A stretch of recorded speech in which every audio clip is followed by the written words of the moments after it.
Ready to go, are we? Awesome. Hi, everyone. Thanks so much for coming out.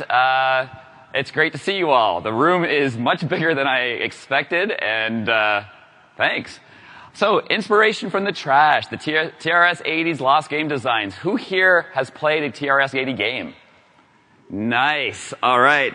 The goal is to rescue a few of them. All right. So 30 years ago, an indie game scene, I use that kind of loosely, existed, produced some noteworthy games. So contained ideas that have been forgotten. And the whole reason you're really here is to talk about how those constraints, I'm arguing, made a unique TRS-80 aesthetic. So what's the plan? Play the TRS-80 games. You'll notice in the write-up, the plan was to play them live. If I did that to you, we'd be here till 8. So I have actually played them already and recorded them. It's still very good, but I had to make that concession because I ran through it. It was bad playing it live.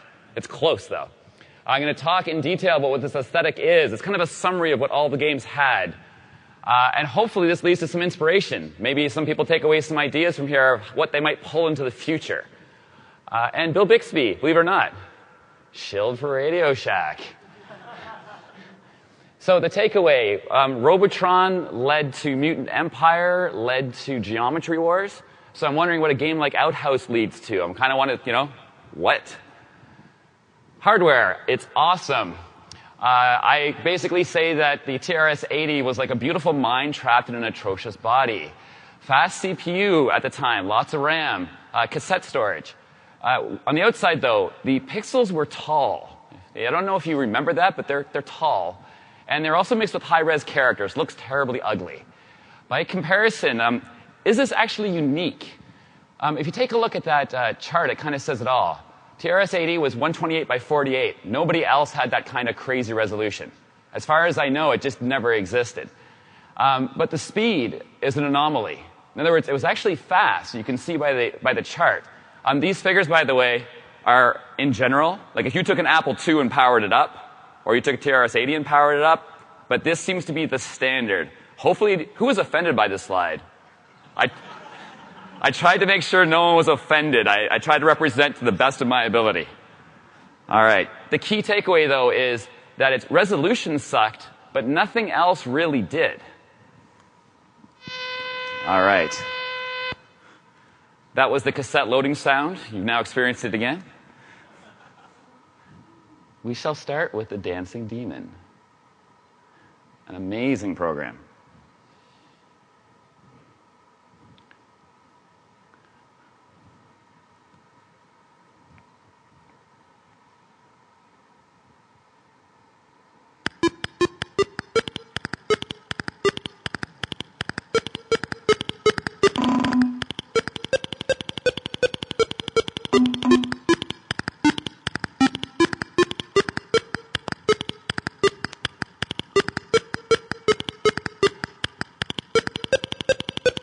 Because we don't have the time, I can't let him finish.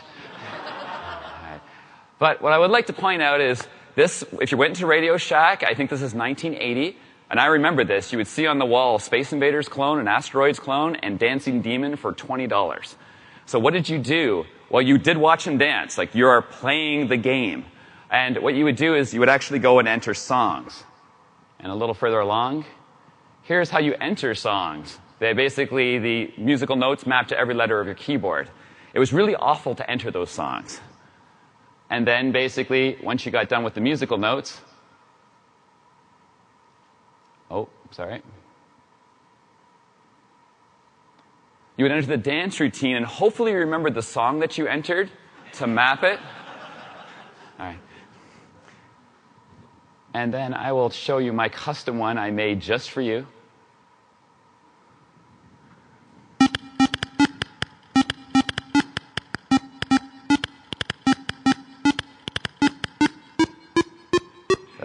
The still animation, the rotate, and that's all we have time for. Sorry, Ewan.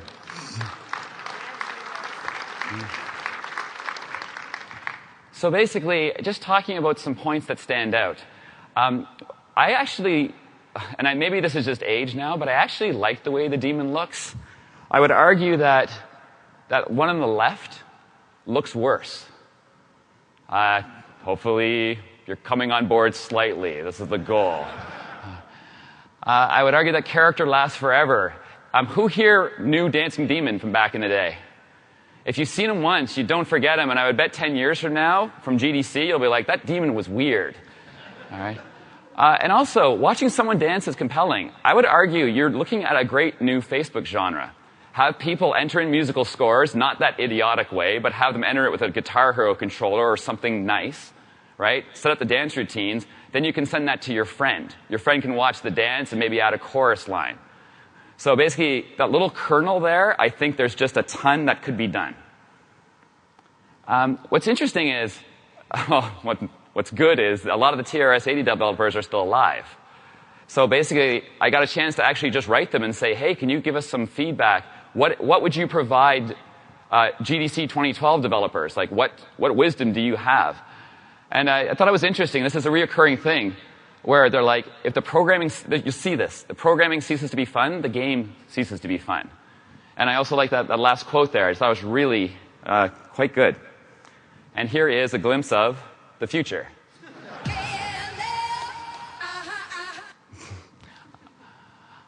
Isaac Asimov shilled for Radio Shack. Crazy Painter. I have no time to spend on any slide. Crazy Painter is a very good game. It's also, there's nothing to it. But I haven't seen it done since. So, fill the screen with white. At 128 by 48, this is extremely easy. At 1280 by 1024, this would suck. So I'm making an argument that 128 by 48 makes this game. Because when there's a mine, I'm going to avoid that mine. The game sucks.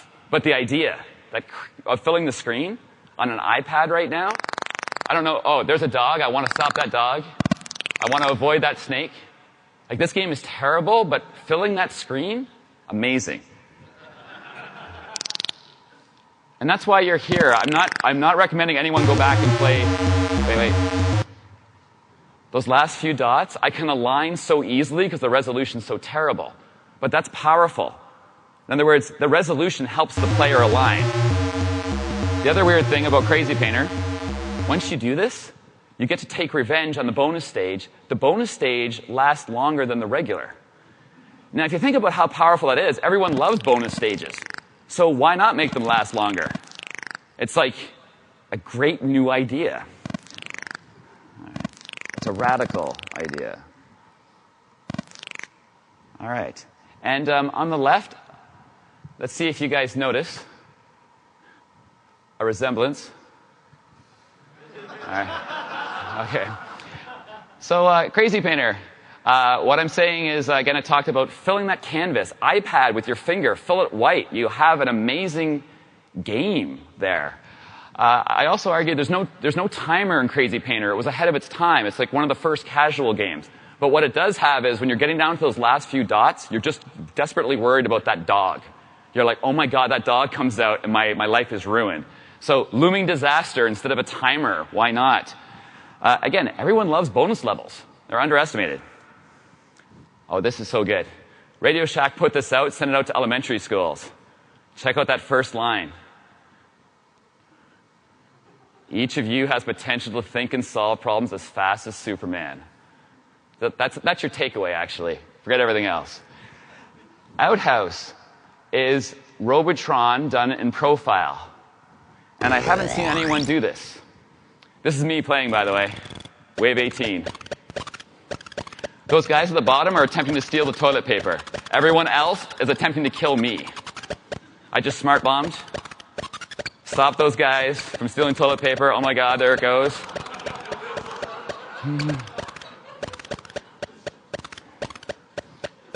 Then at the very end, you get to just attack those guys. Watch this. Watch what it evolves into. It's now just me and them, and it's hopelessly on my side. So just kill all the guys on the right with the perfect lineup. If you notice, the guys with the holes were squatters. They go in, and they don't pull out toilet paper. They just use it.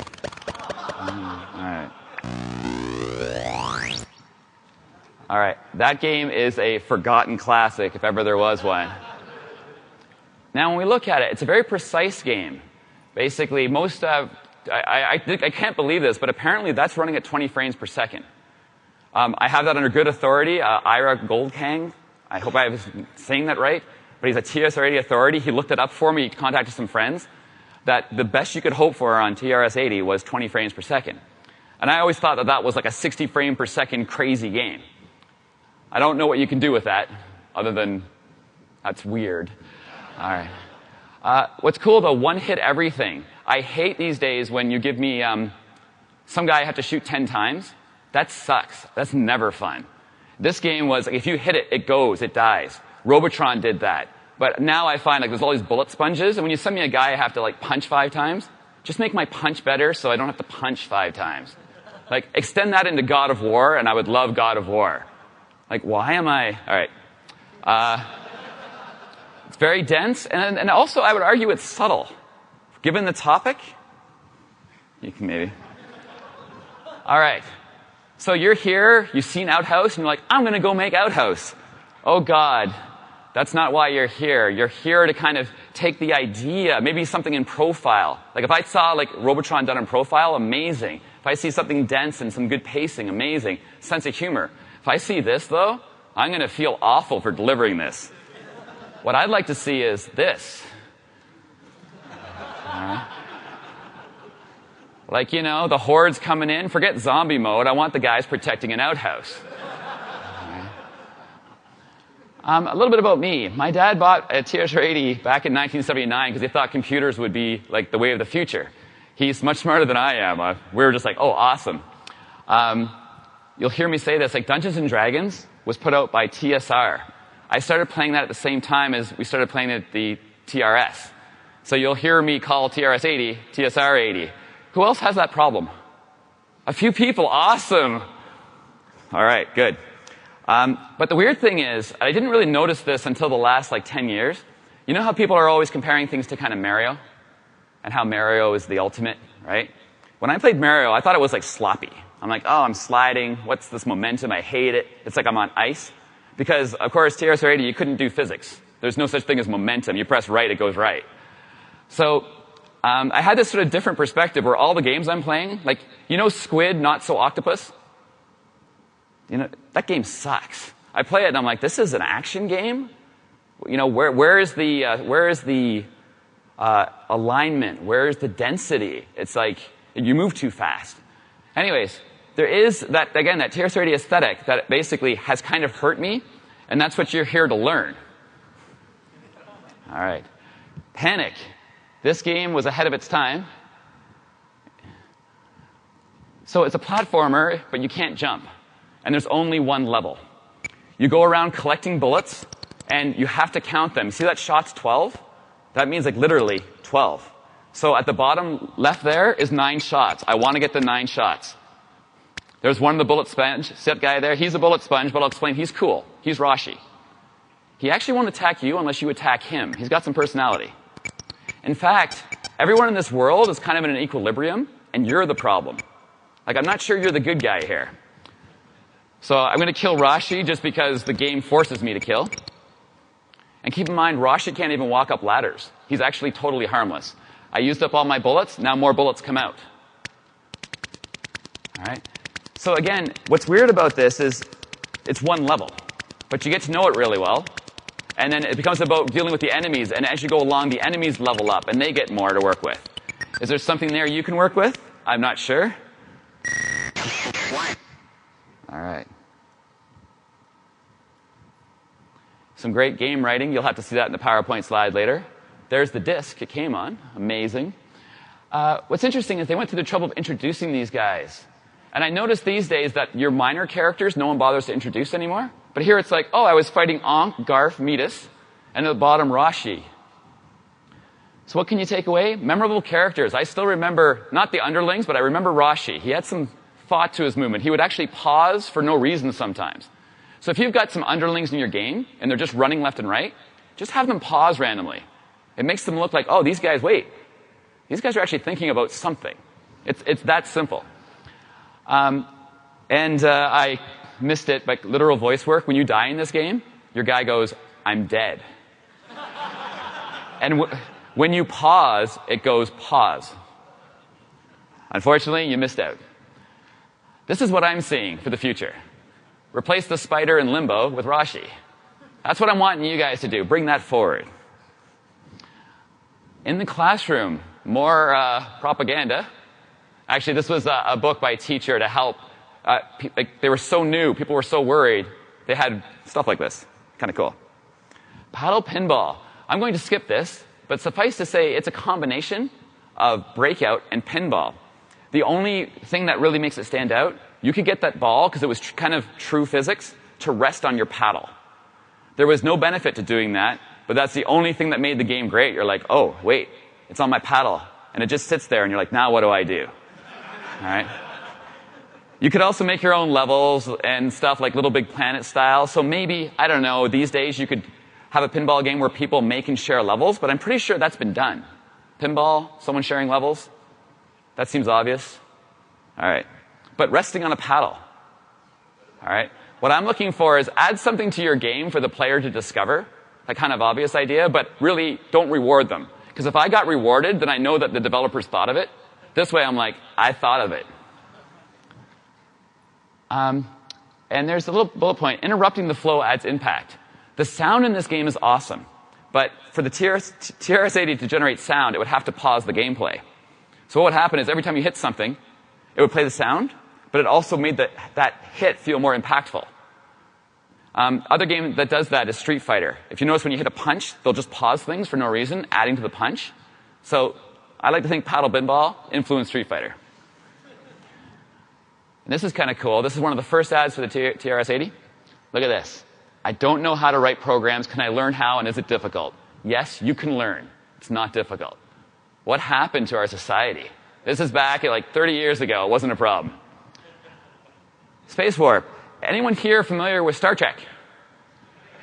Oh, sorry. Not Star Trek, the video game, the classic 1 through 9. Okay. This is sort of an evolution of it. So basically, you got to see it in action.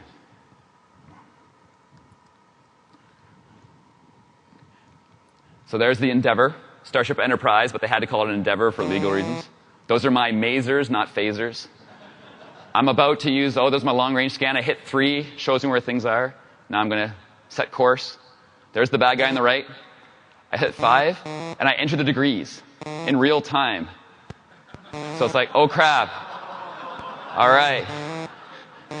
45 degrees, 90. I'm hoping I'm going for 90. Oh, there goes my base. Bring out the photons. Oh, Jim, bring out the photons. There's a photon. There's another photon. Then I'll take care of this guy. There we go. Missed. Success. All right. Now, what's weird about that game is that's how I learned angles. When I went to school and they taught angles, I'm like, yeah, of course. I would just look at it and go, yeah, that's 270, 275. So it's a bizarre way, but shooting can teach basic trig. I don't know, that's been a lost art. Imagine, though, in this game, that those commands were given verbally. Like, we're one step away from having consoles, or I guess the iPhone with Siri, allowing you to use voice input. I would argue that some of these old designs with voice, like imagine I'm moving the cursor around and I'm like, masers, 50 degrees. That's brilliant. It would be, I would play that. I think you would play that, because you'd feel like a commander. It's like I'm moving and I'm shooting and long-range scan. All right. And I would argue that the Enterprise was the first emoticon. Quote v. quote. A little aside on printing. These are just some ads from the old magazine. I have no more context than you do. All right. Flying saucers. This game is a clone of a mainframe game. And if you go to YouTube, you can actually find someone who's angry, who put it side by side saying, look at this, it's a ripoff. And I'm like, wow, that's hardcore. Anyways, there's only 2 things that made this game good. 1, it was very slow. And 2, when you moved your cannon, the bullets that you shot would move with you. All right? So because there's no sound, I could use animated GIF technology. So watch with those bullets. I'll bend them when I miss. A little bit of a bend. Notice the slow-mo? Now, you might think it sucks, but it feels great. It's like the Matrix, always in the Matrix. It's like, oh, yeah. Particle effects, did you see those? All right. That was the only two things you're taking away from that game. 13 Ghosts. Aaron and I, basically, I had posted in a forum, I'm like, hey, I'm doing this talk, come on out. And Aaron's like, I love 13 Ghosts. And I'm like, I love 13 Ghosts. What's interesting is I would make a strong argument that the reason we love it so much, 90% is the graphics.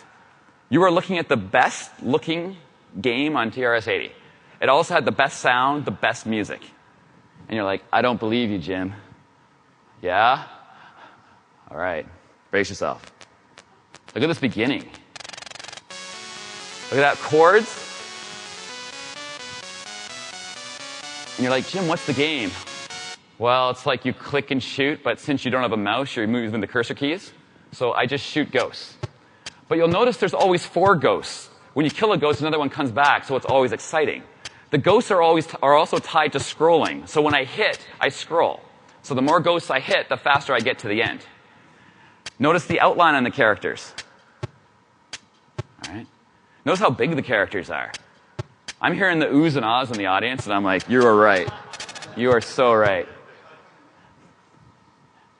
So again, the idea of density. A lot of TRS-80 games, just dense. Great graphics, great music. Had a screenshot blowout. You don't need that.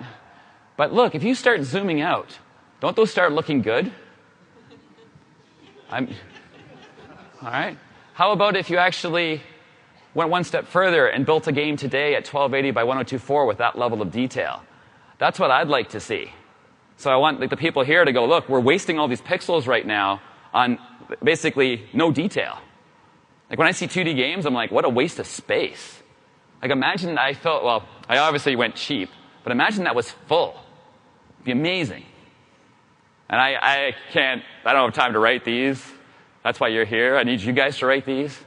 Get out there. That's my reminder that I gotta hurry up. All right. Meteor Mission 2. This I would hold up as, like Outhouse is one of the best games. Of course, they're all the best games because I'm going to land on that platform and rescue an astronaut. Now watch how close I cut this. I got to get back up to my ship. Look at those pixels. I'm really cutting it close. At some point, I cut it close. Oh, that was stupid. Well, that was close. Right up against the edge. One more.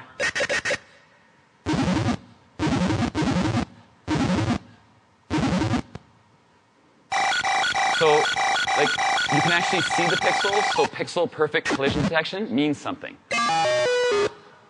Oh, well. Maybe not quite the most impressive video I wanted. Anyways. Dense, again, precise.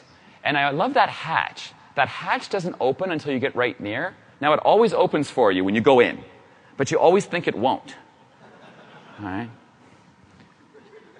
Now, this is a clone of a game called Lunar Rescue in the arcade. Look at that. Look how small those asteroids are. Unintentionally, the horrible graphics of the TRS-80 made those asteroids bigger. And I'm arguing they accidentally, even though they're bastard cloners, they made it better. All right? And then you're like, oh, okay, well, so Meteor Mission cloned this. Look what cloned these. We're moving backward. There's an iPhone Meteor Mission 3, that second one in. It's terrible. And I'm like, how could you get it so wrong? The asteroids are round. They're supposed to be craggy, and I want to get right beside them. So again, progress? I'm not seeing progress. I'm an old, bitter man. All right? This is Bill Hogue, who wrote Meteor Mission 2. He is part of Big 5 Software. Big 5 Software was amazing. So they kind of started off heavy into clones, like they cloned asteroids, but then as they went along, they actually got away from clones and made some just amazing stuff. I would argue he's our John Carmack. That's who you're looking at here. You're seeing him in the bottom right, faded, and then what he looks like maybe 8 years ago. But I really love, again, the quotes from him. You have to pursue what you really love to do, especially when you're young. So I can't use that advice anymore. But at a time, it was good. Clash, a Joust ripoff by a company called Computer Shack. But it's actually, I would argue, it moved things forward. However, well, I would say intentionally. So the weird thing is, no one's really copied Joust. Joust 2 came out, and that sucked. But at home, I was playing this with my brother. And unfortunately, it doesn't double buffer, so this may cause seizures. I'm not kidding. So spikes fall. So imagine Joust with spikes falling.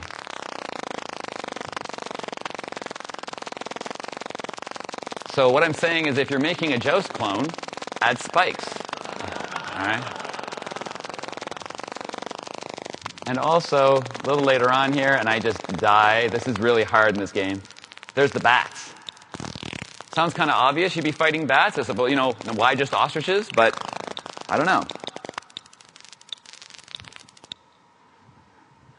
So what do you take away? Again, dense. It is actually fairly precise. Like, it's very easy for me to line up. And like in the regular Joust, it's a little hard because the pixels are so fine. Am I going to hit the pterodactyl in the mouth? Here, it's like, oh, those pixels are so big, you know whether you're lined up or above. Nicely wrapped. I'll come back to that. And again, there's your new enemies for the Joust genre. Spikes, bats. Carry it forward. This is funny. They're saying back in 1975, 1975 to 1980. In 1980, there's the new hobbyists. They're interested in software, not hardware. There you go. Profound. So Computer Shack was weird because they didn't really start off with clones. They just did sort of their own original thing. What you can't appreciate here is, first of all, what's going on. You'll see it. But also how crazy the keyboard is. So look how dense that screen is. It's just full of information, most of it needless.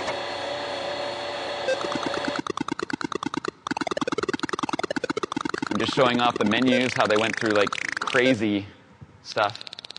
So that's me. I run around. I shoot both ways. My goal is to kill all the little enemies. Notice how chunky it is? I'm probably moving 50 pixels at a time by modern standards. You can't help but line things up. Like, will I hit something? Is like, well, how can you not? Right? It's also extremely deadly. Like, it looks easy, but the reason I keep shooting is by the time you see them, you're dead. Which is why I can't really show the little guys to you. They just need to be killed. Anyways, it just goes on like that. There's no real big ending, or I'd show it. All right. So again, the idea of, I'm calling it coarse-grained, huge pixels. Basically, maneuvering in that game, once you got the hang of it, is like, oh, am I going to make it around the corner? It's like, no matter how bad your eyes are, you're going to make it around the corner. It's so easy. And that's lost today. I find that people like having those one-pixel jaggies you might catch yourself on. In TRS-80 times, there was no jaggies. The jaggy would be too big. Digging. I think Minecraft has proved it's a timeless mechanic. And again, unnecessarily complicated controls. If you built it today, you would probably just put it on the cursor keys. But I actually like the game. I don't think I would learn it today. But I can't imagine the game with simpler controls. Like, I like the fact that I have to gear up and gear down. Right? Then the cursor keys. And then when I want to stop, I think it's like, so I'm gearing up, gearing down, moving. Stop is P. And then spacebar to shoot. And once you get the hang of it, you think you're a god. All right? And canisters are an interesting theme. You'll see lots of canisters all the time. It's kind of cool. Throughout TRS-80 days. Ghost Gallery. Turn-based. Guy on the left, guy on the right. Me and you are competing against the king. You see that guy at the top? We're trying to steal a key from him.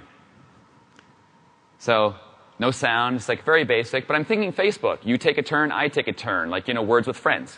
We're going after the guy. And once you get the key, you try to go out the bottom. Anyways, there's not much excitement. Except when you do go out the bottom, you see this. So I called him the king. He's actually a ghost. You went to the ghost, you stole the key and left. Now the ghost is your enemy. But look at the ghost. He's happy for you. All right? So, we don't have that anymore. A classy enemy. All our enemies right? Okay. Do something with that. Okay, this is more straightforward. It's kind of a mashup of Scramble and Phoenix, but again, original enough to warrant like talking about. What I'm arguing here is look how easy it is for me to horizontally line things up. Let's just get to the chase. It's like, oh, am I going to hit the terrain? Well, you know. Is my shot going to line up and hit something? Oh, that's pretty obvious. But is it a bad thing? Like, it's almost like you're working in Photoshop Snap 2, the entire TRS-80 experience. But everyone loves Snap 2. Do you know what I mean? Who wants that level of precision that is now offered? Look at this. Look at those icicles. All of them gone. That's great. All right. So again, you almost have to play it to feel how good that feels, where you're like, hey, 5 things lined up, 5 shots. And no matter how bad you are at games, you can do that. You're just like, I'm a god. And if you put a combo meter on that, instead what people are doing is they're getting more precise, and they're giving me super power-ups, so I have 1,000 bullets I can't track. Do you know how stupid it is in Geometry Wars? You're firing more bullets than you can actually comprehend. So it becomes basically poker. You're like, oh, I'll just cover my odds over here. All right? In these games, it's like, no, if you fire a shot, that shot had better hit. You better track it. So alignment meant something. A little side conversation there. You can tell I love Geometry Wars. I should take it back. I should say it could be so excellent. Instead, it's what it is. All right. Submarine games. If you think about it, aside from Critical Depth on the PlayStation 1, arcade submarine games, name one. There's one other one. See? That whole genre? Arcade submarine. Perfect. Okay. What I liked here is just an ad for Sea Dragon. And I highlighted every possible extra is here. Exciting sounds, even a high score save. Yeah. Crush, Crumble, and Chomp. Okay, this game is one of those ones that's actually more cross-platform, so you may know it from the Apple II and stuff. We have that. I'm trying to kind of stay TRS-80 specific, but it's worth talking about this. So it's turn-based. You move, then police cars move. You move, then a helicopter moves. So the idea is you maximize your turn trying to destroy the city while they're coming after you. It's kind of like Rampart, but not in real time. Rampart? Rampage? Rampage. Anyways, the problem is you're not going to like it when I play it. So this is actually being played at 5 times the speed. All right, let's get to the chase. So it's kind of hard to see. Where's Godzilla? There he is. Godzilla's on the left, moving up. It's a little hard to see, and that's humans beside him. I'm chasing the humans. Come on, humans. Now, usually this would be like 30 seconds between chunks, because the computer has to think. Oh, the humans have gone off screen. I'm going to probably destroy those buildings. Cool. Getting points for destroying the buildings. So, do I expect you to go back and play this game? Oh, God, no. All right? Except, what's interesting about it is, if that was being remade today, it would likely be turned into real time. And I would argue the idea that you can actually think about your movements, and you're a monster in Hollywood, there's a lot of stuff you can do. They let you choose between 6 monsters. Each monster had a variety of things. Like if you were Godzilla, you had like the breath, and you had your tail. If you were Kraken, you could fly and like destroy things that way. So I'm thinking, again, if you know Farmville, how about the reverse? Destroy a farm as Godzilla. Like, there's a lot that can be worked with here. Again, if you look up any of these games, Crush, Crumble, and Chomp online, like there's lots of information. But again, that whole idea of just kind of going in and turn-based destruction and all of the elements that allows you is kind of awesome. Also, it came in this amazing thick cardboard box like a hardcover novel. So when I got that game, I'm like, this game is better than other games. It was automatic. And I didn't show you this, but the tiles that they use, you know, when the game starts, it's like, oh, this tile is a park. This tile will be playing a building. So consider introducing your tile set to the player. It's a genius idea. And also, you know how people made fun of Spore? They're like, hey, Spore, no matter what I do, it doesn't matter what my character is. This game is the opposite. When you chose your monster, you choose a sea monster, you better choose a city that has a sea. They let you do it the other way, and you can find out for yourself how well that works. Right? But it was kind of fun, because no one gave you any advice about what to do. You just went in and tried to destroy the city, and then you're like, oh. Okay, Strike Force, terrible game. Rip-off of Defender, but with one amazing idea. So in Defender, you're going back and forth, you're shooting aliens, and the aliens are coming to take the humans away. But Strike Force takes the fight back to the aliens, because for whatever reason, the alien base is right beside yours. So what they also do is not only is the alien base just sitting there anytime you want to go and kill it, but you can't just kill it normally. You need to basically pick up the holy bomb. And that's what you're seeing me do here. And then when you pick up the holy bomb, you go and bomb them. Was this hard to do? Oh God, yes. But I managed to do it. Still have the skill set. So I'm just going to go grab the bomb and bomb their base. And keep in mind this is level 1. So I should be defending my city, but I'm like, you know what? Screw it. I'm tired of defending. Like, who wants, like, defender, take it back. The best defense is a good offense. There's the bomb. I get one chance at this. If I lose it, I have to go back to that. Here goes. Take that, aliens. So I would argue if you have aliens or enemies invading, put their base somewhere. Do you know what I mean? Like, when have you seen that? I'm thinking, like, take any first-person shooter where they're like, oh, there's all these monsters. Well, can I go to their planet and destroy them? They're like, no. So I'm saying, well, rather than do all the art of the planet, just for whatever reason, put the base just there. All right. All right. And the fact that the landscape, like, I can't explain how good-looking that is on a TRS-80. That little landscape, like, that is such a waste of memory for picking up that bomb. But you knew that bomb was that good if they carved it into the landscape. So I'm thinking, imagine in multiplayer Halo, where what I would do is rather than fight everybody, I spend a half an hour going through this beautiful but dangerous landscape to pick up one ultimate weapon to come back after a half hour, and all your friends are like, where were you? And you're like, I got it. I have this bomb. All right. I'm not joking. I would play that. I'm like, I don't want to, if I can't fight all these guys, like, you know, put me on this exploration. Now, I would argue that TRS-80 graphics, you cannot tell the difference between the arcade games and us. So here we have Dig Dug with its rocks that are brown, and TRS-80, we spelled it rock, just to be clear. Here we have Donkey Kong. There's no difference, nothing perceptible. All right, and even like the cutscene, TRS-80, I'm happy to report. Now, what's interesting about this Donkey Kong ripoff, some guys wrote it just for fun. They knew that they had ripped off Donkey Kong so well, Nintendo would get angry, so they never released it. So 30 years later, when they realized that Nintendo probably didn't care anymore, they released it. So when I'm going through like the TRS-80 archives, I'm like, this is like, I have a bunch of crappy Donkey Kongs. There's at least 5. I bought 2, and they're awful. Then I came across this, and I'm like, this is the best. Like, who made this? And they're like, oh yeah, we built it, never released it. We just like the game. And that's how they put it out there. So what that means for you is if you're, I don't even know what that means. All right, there's no lesson there. Okay.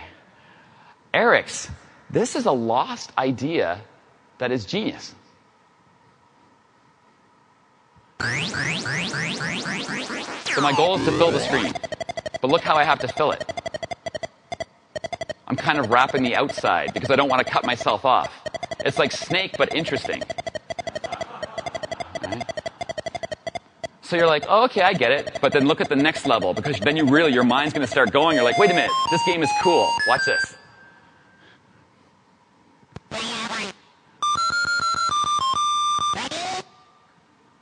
Try filling this. Your mind's going, wait a minute, how do I do it? I hate the enemies. That's just so stupid. The enemies make it suck. Do you see my filling technique? Is your brain starting to go, oh, I get it.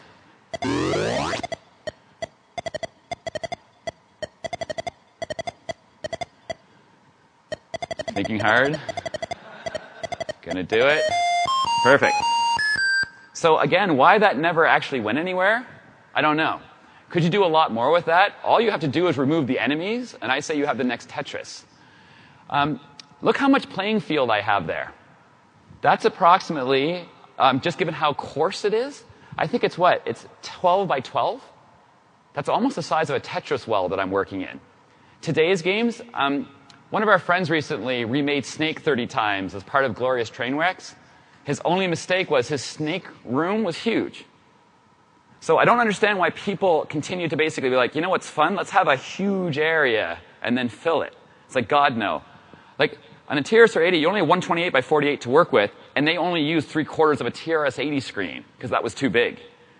So if you're making a game that doesn't scroll, you're probably making it too big. So either blow up the graphics, move chunkier. Moving chunky is great. There's no ambiguity of states either. Like, I'm either moving to the next square. There's no in-between state. Now, animators are like, oh, that sucks, but I'm arguing, no, animators, you suck. All right. Okay, great idea. Tiny playfield, covered. They remade it for the color computer. Do you think this looks better? You might. I don't. All right. Defense Command. Big Five software once again. This game is one of their last game, I think, that Bill Hogue worked on for the TRS-80 before going on to do Miner 2049er. Anyways, it's like a mixture of Defender and Space Invaders and stuff. And I'm sorry about all the shooting, but it was the time of shooting. So I'm trying to defend my canisters. There's the canister theme.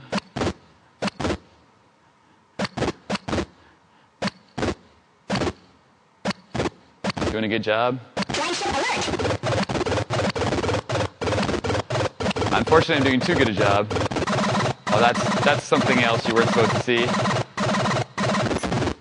I smart bombed them. I want them to pick one up. I don't know what I was thinking when I recorded this. You're just seeing how good. Okay, wait. There we go. Picked it up.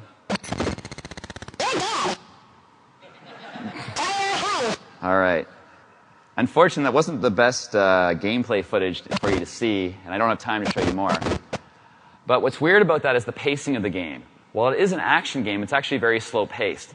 Every shot you take in this game, if you miss, your bullet moves so slow, it's not coming back.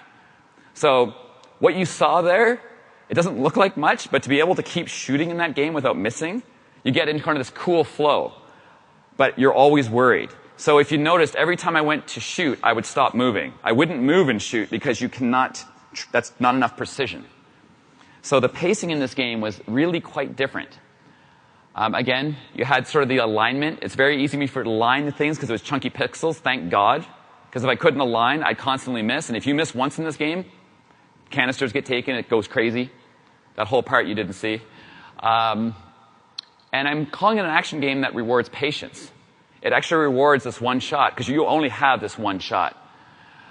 What's weird is the end game. This is worth showing. And I don't see this happen much anymore. Okay, so there's a walker at the bottom coming to kill my canister. I let the guy take it away so that I can get the canister behind the walker. Maybe not as impressive as I thought. All right. Also, I mean, cutscenes are a dime a dozen. But what I'm finding is in small games, people don't bother with cutscenes, and I understand that. But what I'm looking for is this little touch. And anyone that played Defense Command will remember this little touch. Defense Command! When you start,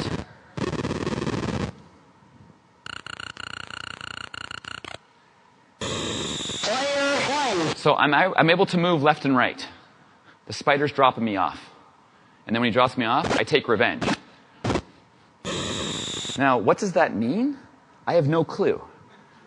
All right?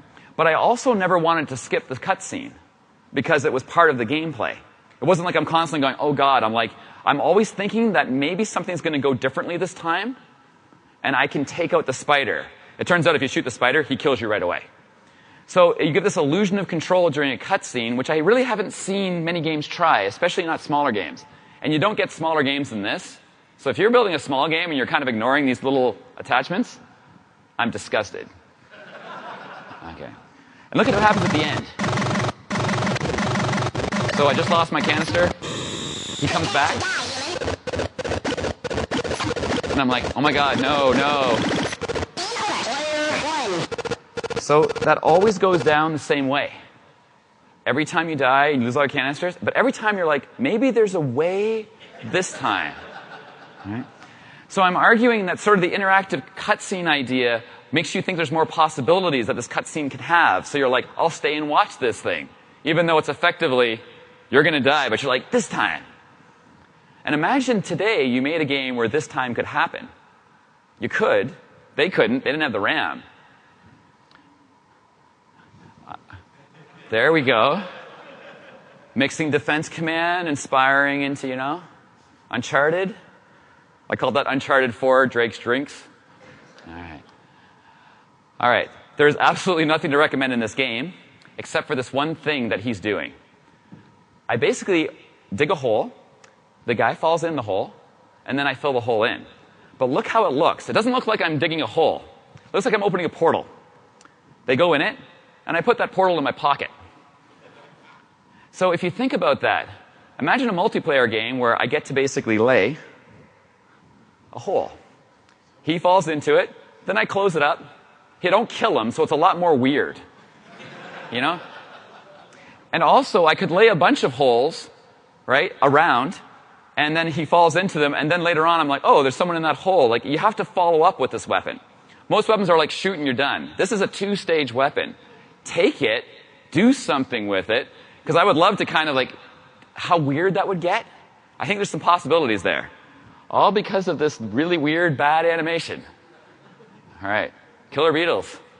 Terrible game. But, okay, Nuclex. How are we doing for time? It's almost 10-2? Are you serious? It was great having you all here. I will get to the point. Okay, we will ignore. Put it this way, there's a lot of good stuff in the slides you will like, but the most important thing by far is this. Okay, so what is the aesthetic? You've started to see some games. What's the common theme? First thing is that idea of instant alignment. I've got 3 animated GIFs here just kind of repeating what we've already seen. Get that into your game. I mean, snap to. If maybe it looks good animated, but you're always being aligned to 5 pixels. I know Zelda used that trick. Right? So the player has this illusion of total freedom, but he's always being aligned. Like, align the player for him. Everyone loves being aligned. You love it. Coarse grained, all right? Big pixels are awesome, but they're not just visual. Like, I hate when people take Nintendo games and like, I'm doing pixel art. I go, the important part about pixel art is not the art. It's the mechanics that it allows. These games would not be possible if I had smooth movement. Or not as fun, I guess, would be maybe more accurate. All right? The fact that, like, in the middle there is a Pac-Man ripoff called Scarf Man that moves 100 times faster, but it's really easy to control. Another example of kind of like disalignment. So notice how I'm always 1 pixel away from dying. And how that makes me feel, I'm like, I can't believe I'm surviving, but of course you're surviving. The pixels are so big, but I feel like a king. Whereas today, I'm always like, oh, I gotta stay away from this thing. Here, I'll like go right to the edge. So big pixels allow that kind of stuff. Precise. So these are like just some highlighting of how close you can get. Again, when your pixels rub together, that gives a feeling in the player I don't see anymore. Because everyone's like, well, you can't rub the pixels together. You're like, that was the best thing. What happened? What's wrong with everyone? Here's an example of, because it's so chunky, how easy it is for me to kill these guys perfectly. This is a game called Cosmic Force. Just went all the way right, killed them all, and all the way left. Try doing that today in like a cave shmup. It's like, no, there's 1,000,000 bullets on the screen. That's skill. Okay, dense. TRS-80 games. Tons of stuff, usually. Again, I'm showing you the best games. If you want to come back and show me crap, oh my god. Wow, there's a bunch of bad stuff. But the best ones just filled the screen. And most of it was interactive, and most of it was deadly. Now, I'm not recommending maybe you do deadly, but if you're going to fill the screen, not just with like a background image, like something I can interact with. I was playing Space Invaders Infinity Gene on the plane. Great looking game, not very dense, like there's not a lot going on, and I was actually falling asleep while playing it, yet I was surviving. Here, if you aren't paying attention, you die. And I know everyone's like, we're past that now, but are we?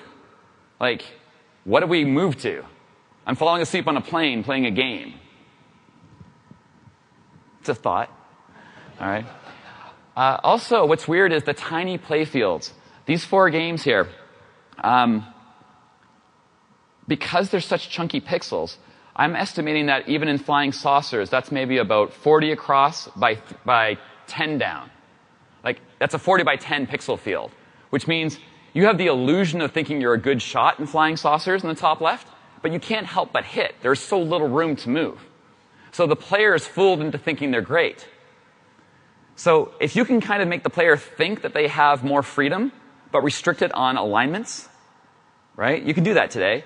The player's like, I'm a great shot. And you're like, yeah, you're not a great shot. Now, I know people use the, like, they use the bigger collision detection to do it, but I think it can also be done with sort of coarser grains, huge, like bigger pixels. Responsive. These days, again, and this is kind of old news, but with all the animation and physics and everything that's coming in, when you hit left, you know your guy kind of has to get the, oh, I got to start moving left, and you watch him get moving left. Good. All right. Nicely wrapped. Those games are all nicely packaged. They have a great title screen. They have instructions. The instructions have animations. The high scores have animations. Like when I see games these days, my favorite is BitPilot. BitPilot is an awesome game, but when you start off, it's like, you know, here's the menu. And I'm like, wow, you really cared about your game. Now you're like, why is that important? Even as a kid, I would think a game had better graphics if it came packaged with a title screen, high scores, and instructions. If a game came without that, I was like, the graphics suck. Like it actually affected the in-game graphics are no different than the outer graphics. Like if the outer graphics suck, it drags down your in-game graphics. So spend 5 minutes on the extra presentation. Do I have any time? I guess until 5:50? It's what? 5:55. All right. Here. So how about the absolutely awful graphics? Is there anything we can take forward with this? And I mean tall pixels, black and white, scan lines, flickering. Do you want to take that forward? I don't know if that's worth taking forward. But, I mean, some ideas. Here's Frogger if it was extended. All right, so all I did was take the Frogger screens in TRS-80 and just, you know, make them vertical. I'm like, I'd actually play that. I'm like, cool, I want to beat that right now. I can see so much. How about we take Outhouse and basically, wow, I'm like, wow, that actually has quite a different feel, but I mean, now my zaps go across, you know, 1280. Or, how about an MMO where I'm in a grid fighting? And I didn't show you this game because we lost time, but you're in a grid fighting. All right? Because I see this and I'm like, oh my God, that's like, there's so much coming after me. But I don't see that these days. I see World of Warcraft. Love it. Okay. That is unfortunately all I have time for. If you go to TRS-80, I'm going to try to get this posted online, this presentation. But the problem is, I was going to talk about this copyright law. It's so awful that basically the guys that have preserved all this information, I'm like, do you mind if I use that photo? They're like, I don't own that photo. Talk to the owner. And now I'm like, I got to talk to the owner about putting a PowerPoint slide. And so I have like emails waiting for approvals. And then you're talking about, am I actually allowed to show some of these games? I mean, I have the original cassettes, but the ROMs, I mean, I'm not in the position to digitize a ROM from a cassette. So I don't 100% know if I'll be able to put the PowerPoint online. But what I will do is take what I can and dump it at TRS-80. That's the goal. And thank you so much.